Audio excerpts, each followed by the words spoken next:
2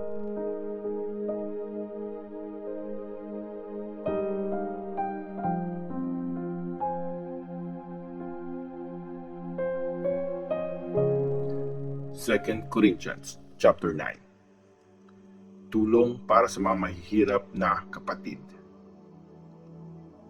Hindi ko na kailangang sumulat pa sa inyo tungkol sa pagbibigay ng tulong sa mga kapatid sa Jerusalem. Alam ko kasing gusto niyong tumulong at pinagmalaki ko na kayo sa mga taga-Macedonia. Sabi ko, yung mga kapatid sa Akaya, ready silang tumulong nung 1 taon pa. Dahil excited kayong tumulong, na-encourage din ang marami sa kanila. Kaya ngayon, papupuntahin ko ang mga kapatid dyan para hindi mapunta sa wala ang mga pinagmamalaki namin tungkol sa inyo at para mai-ready nyo na ang tulong nyo gaya ng sinabi ko. Kasi kung hindi, pag may sumama sa akin na mga taga Macedonia at nakita nilang hindi kayo nakaredy, mapapahiya kami kasi masyado kaming nagtiwala sa inyo at mapapahiya din kayo.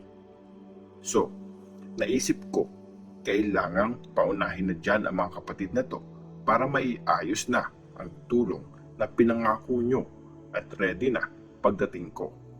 At makikita na nagbigay kayo kasi gusto nyo at hindi dahil napilitan lang kayo. Ganito kasi yon. Aani ng konti ang nagtatanim ng konti at aani ng marami ang nagtatanim ng marami. Dapat magbigay ang bawat isa sa inyo depende sa gusto niyang ibigay, hindi mabigat sa loob o napipilitan lang. Kasi mahal ng Diyos ang taong masaya pag nagbibigay. At kaya ng Diyos na bigyan kayo ng sobra-sobrang blessing para maibigay sa inyo ang lahat ng mga kailangan nyo. At marami pa kayong maibigay para sa mga mabubuting gawain.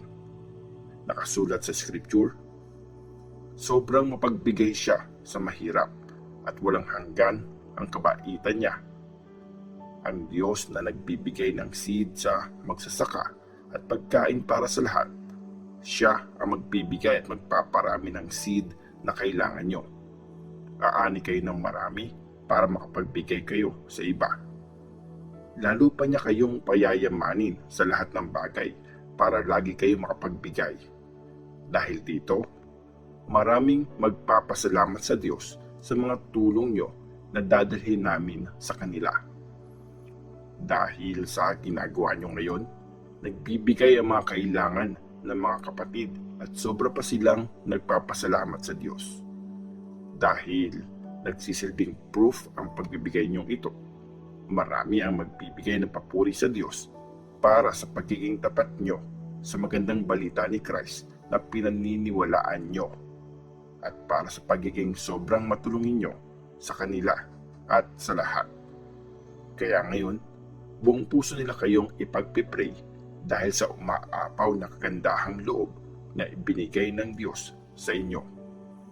Salamat sa Diyos sa regalo niyang walang kapantay.